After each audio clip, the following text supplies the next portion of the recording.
Hi friends, welcome back.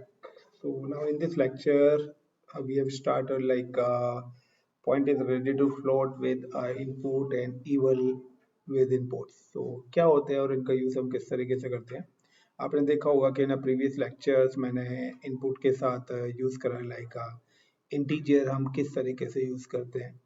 क्या differences हैं इनके बीच में क्या है तो वो सारी चीजें हम इस लेक्चर में कवर करने वाले हैं with theory and with practical. So guys continue करते हैं.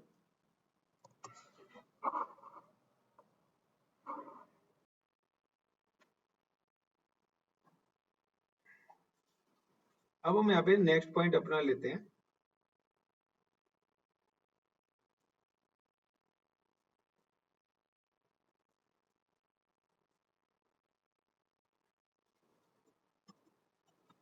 फ्लोट के बारे में बात करते हैं.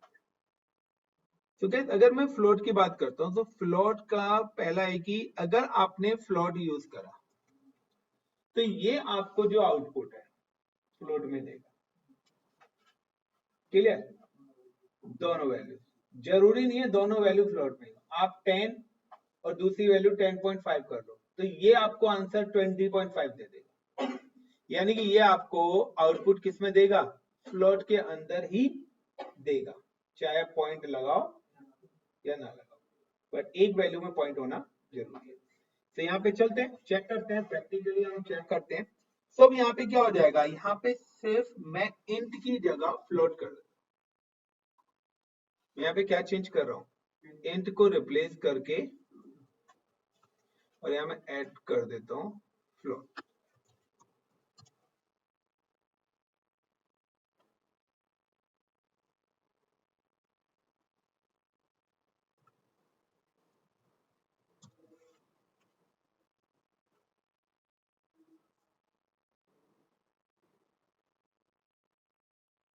Clear everyone? नाउ चेक करें आउटपुट. तो आउटपुट हमारा क्या आता है? So now the copy this input and come to the PyCharm. So अभी ये हमने int वाला एग्जांपल दिया था. Now I'm just control V and run. अब मैं अभी वैल्यू दे रहा हूँ I'm just enter the value 10.5 and 10.11.5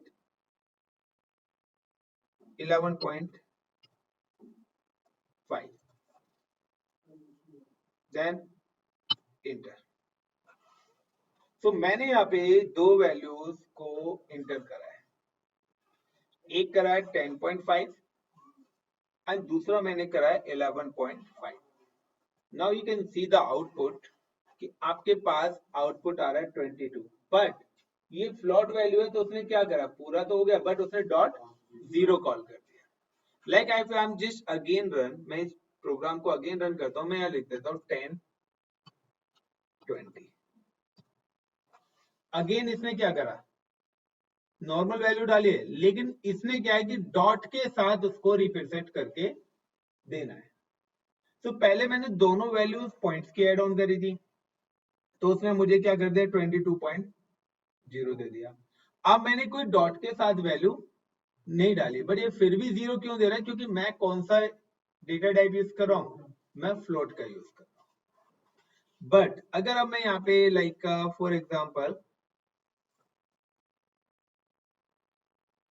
again run करता हूं, मैंने यहाँ पे डाला 10.5 एंड 20, इंटर करा तो 30.5. अब मैं चाहता हूं कि मेरे को दोनों चीज एक साथ चाहिए. यहाँ तो दोनों का आउटपुट है ना, क्योंकि ये मेरे को सिर्फ फ्लोट में ही आउटपुट देता है. अब मैं चाहता हूँ दोनों फंक्शंस का यूज मैं एक साथ करूं. तो मैं इसके लिए जो मेरा फोर्थ है उसका यूज करूंगा, eval का. Got it? So now the next we are using the eval. The eval provide a both function. एक ही साथ दोनों के फंक्शंस क्या देगा मुझे, execute. Like I am just come to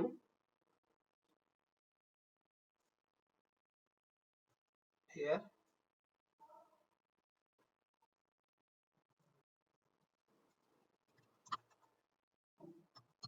eval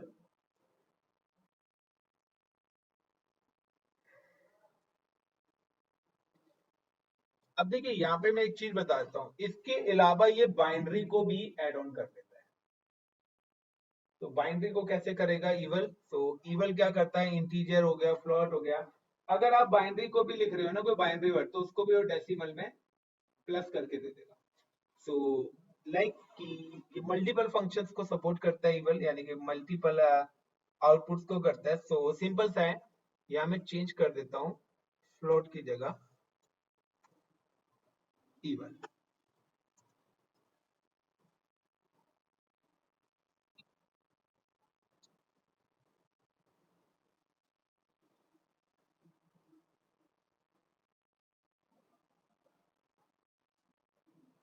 और अब ये क्या करेगा, दोनों की तरह ही मुझे आउटपुट देगा। तो इसका आउटपुट डायरेक्टली हम कंसोल पे चेक करते हैं।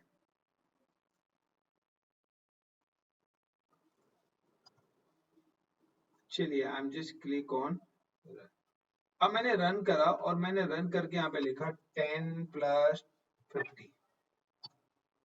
तो देखिए मैंने यहाँ पे डाला 10, यानी कि वैल्यू 1 10 और सेकंड वैल्यू को मैंने डाला 50, तो यहाँ पर आउटपुट दे दिया 60 में। अगेन आई एम रन, मैं दोबारा से इसको रन करता हूँ, मैं दोबारा से रन कर रहा हूँ, तो 10.5 एंड लाइक 20। अब इसने वैल्यू को किस में दे दिया, फ्लोट में। यानी कि अगर आप डॉट लगा के दे रहे हो तो ऑटोमेटिकली उसको क्या कॉल कर लेगा, फ्लोट कॉल कर लेगा। और अगर आप उसको विदाउट डॉट के दे रहे हो तो वो ऐसा इंटीजर आपको कॉल कर लेगा। यानी कि पहले हम दो फंक्शंस अलग अलग यूज कर रहे थे, अगर अब हम इवल यूज कर लेते हैं तो दोनों फंक्शंस हमारे एक साइड कंबाइंड हो जाएंगे। बट ये तीन फंक्शन है, एक और फंक्शन को यूज करता है, मल्टीपल फंक्शंस हैं।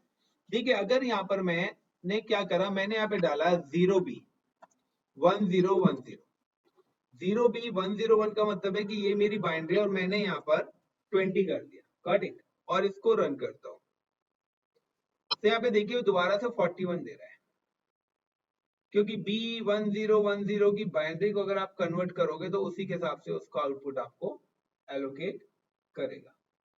चलिए बाइनरी डालिए।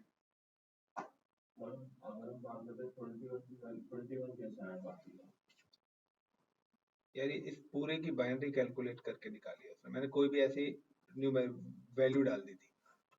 ठीक है, तो अब इसको डेसिमल में कन्वर्ट करना, 1010 की बाइनरी याद कर 8 10 आती है, ठीक है।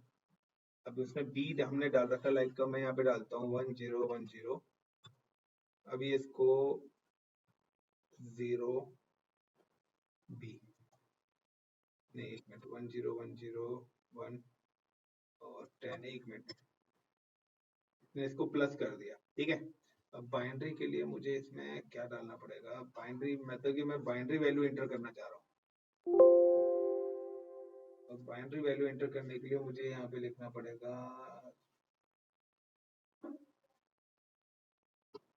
0b से स्टार्ट होती है, 100001 एंड 10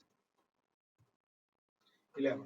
ये देखो यहाँ पे, ये मैंने बाइनरी डाला तो 0b तो रिप्रेजेंट कर रहा है बाइनरी को, उसके बाद 0001, तो 001 की वैल्यू 1 ही आएगी, और प्लस नीचे डाल दिया 10, तो दोनों को प्लस करा 11। अगर मैं अब यहाँ पे चेंज कर देता हूँ वैल्यू को, लाइक अगर मुझे बाइनरी कन्वर्जन देखना है इसके अंदर कि अगर मैं किसी भी बाइनरी का आउटपुट करना है, तो सिंपल सा है कि अगर बाइनरी का आउटपुट है तो मैंने 0 भी लिखा, क्योंकि मैंने आपको बताया था कि इवल बाइनरी को भी कर लेता है। मैंने यहाँ पे डाल दिया 1000, देन मैंने डाल दिया 22 इंटर, तो मेरा आउटपुट आ गया 30, क्योंकि 1000 की बाइनरी का जब आप डेसिमल में कन्वर्ट करोगे तो 8 आएगा। यानी कि हमारे जो कंप्यूटर्स है वो सिग्नल्स पे चलते हैं 0 और 1 की फॉर्मेट में, तो हम अपनी वैल्यूज को 0 और 1 की फॉर्मेट में भी यहाँ पर एड ऑन करा सकते हैं। चलिए guys, thank you for watching my videos, hope so कि आप लोगों को चीजें समझ में आ रही हैं। Please like and share my videos. Thank you guys.